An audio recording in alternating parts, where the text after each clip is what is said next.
Señores, les voy a decir quién soy. Yo soy Pablo Emilio Escobar Gaviria. Mis ojos están en todos lados, o sea, ustedes no pueden hacer una puta sola mierda en el departamento de Antioquia sin que yo me entere. Sí, señores, no pueden mover un dedo.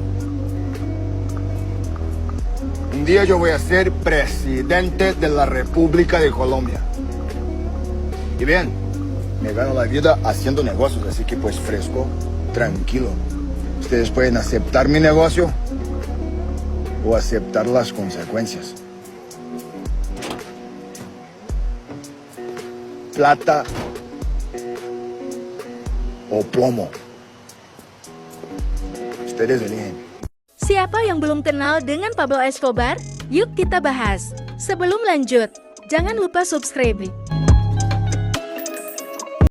Pablo Escobar adalah seorang kriminal terkenal dan pengedar narkoba asal Kolombia yang dikenal sebagai Raja Kokain. Ia lahir pada 1 Desember tahun 1949 dan menjadi salah satu orang terkaya di dunia pada puncak karirnya. Escobar mendirikan dan memimpin kartel Medellin yang pada tahun 1980-an mengendalikan sebagian besar pasokan kokain yang masuk ke Amerika Serikat. Untuk mempertahankan kekuasaannya, Escobar tidak segan-segan menggunakan kekerasan dan korupsi. Ia bertanggung jawab atas ribuan kematian, termasuk pejabat pemerintah, polisi, dan warga sipil. Escobar juga terkenal dengan moto plata o plomo yang berarti uang atau peluru, yang mencerminkan taktiknya dalam menghadapi lawan. Dikenal karena kekejamannya, Escobar bertanggung jawab atas ribuan kematian, baik dari pihak lawan, pejabat pemerintah, maupun warga sipil yang tidak bersalah. Ia menggunakan kekerasan dan korupsi untuk mempengaruhi pemerintah Kolombia dan melindungi operasinya. Pablo Escobar dan dunia politik. Pablo Escobar, sosok yang identik dengan dunia narkoba, ternyata juga memiliki keterlibatan yang cukup signifikan dalam ranah politik Kolombia. Meskipun reputasinya lebih dikenal sebagai gembong narkoba kejam, ambisinya untuk meraih kekuasaan politik tidak bisa diabaikan. Pada tahun 1982, Escobar berhasil terpilih sebagai anggota alternatif dari Kamar Perwakilan Kolombia mewakili Partai Liberal. Posisi ini ia dapatkan melalui suap dan intimidasi yang dilakukan terhadap para pemilih. Escobar berupaya keras untuk membangun citra positif di mata masyarakat dengan melakukan berbagai aksi amal, seperti membangun perumahan bagi masyarakat miskin. Hal ini dilakukan untuk mendapatkan dukungan politik dan memperkuat posisinya. Hal paling gila yang dilakukan Escobar salah satunya adalah pengeboman penerbangan Avianca 203 pada tahun 1989.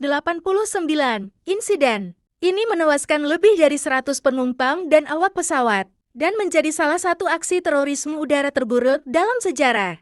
Tujuan utama Escobar adalah membunuh Cesar Gaviria, seorang kandidat presiden Kolombia, yang sangat vokal menentang perdagangan narkoba dan ekstradisi para pelaku kejahatan narkoba ke Amerika Serikat. Gaviria dijadwalkan berada di dalam pesawat tersebut, namun ia membatalkan penerbangannya pada menit terakhir. Dengan melakukan aksi terorisme seperti ini, Escobar ingin menunjukkan kepada pemerintah Kolombia bahwa ia memiliki kekuatan untuk menyerang siapa saja kapan saja. Ia berharap pemerintah akan menyerang pada tuntutannya. Pada awal tahun 1990-an, tekanan internasional terhadap pemerintah Kolombia untuk menangkap Escobar meningkat. Pada tahun 1991, Escobar menyerahkan diri dan ditempatkan di penjara pribadi yang dikenal sebagai La Catedral. Katedral adalah penjara pribadi yang dibangun khusus untuk Pablo Escobar setelah ia menyerahkan diri. Penjara ini dibangun sebagai bagian dari kesepakatan agar Escobar tidak diekstradisi ke Amerika Serikat. Meskipun secara teknis berada di bawah pengawasan pemerintah Kolombia, La Catedral lebih mirip sebuah resor mewah daripada penjara, dan Escobar memiliki kontrol penuh atas tempat tersebut.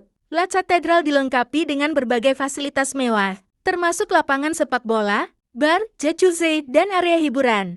Escobar juga diizinkan untuk menerima tamu dan melanjutkan operasinya dari dalam penjara. Selain itu, ia memiliki akses ke telepon dan komputer yang memungkinkannya untuk tetap berhubungan dengan kartelnya selama berada di La Catedral. Escobar menjalani kehidupan yang relatif nyaman dan aman. Namun, ia tetap menjalankan bisnis, narkobanya dan bahkan menyiksa, serta membunuh beberapa orang yang dianggap sebagai ancaman. Hal ini menimbulkan kemarahan di kalangan pejabat Kolombia dan Amerika Serikat yang merasa bahwa Escobar tidak benar-benar dipenjara. Pada pertengahan tahun 1992, setelah mengetahui bahwa pemerintah Kolombia berencana untuk memindahkannya ke penjara yang lebih ketat, Escobar melarikan diri dari La Catedral. Pelariannya memicu perburuan besar-besaran oleh pemerintah Kolombia, yang akhirnya berakhir dengan kematiannya pada 2 Desember tahun 1993.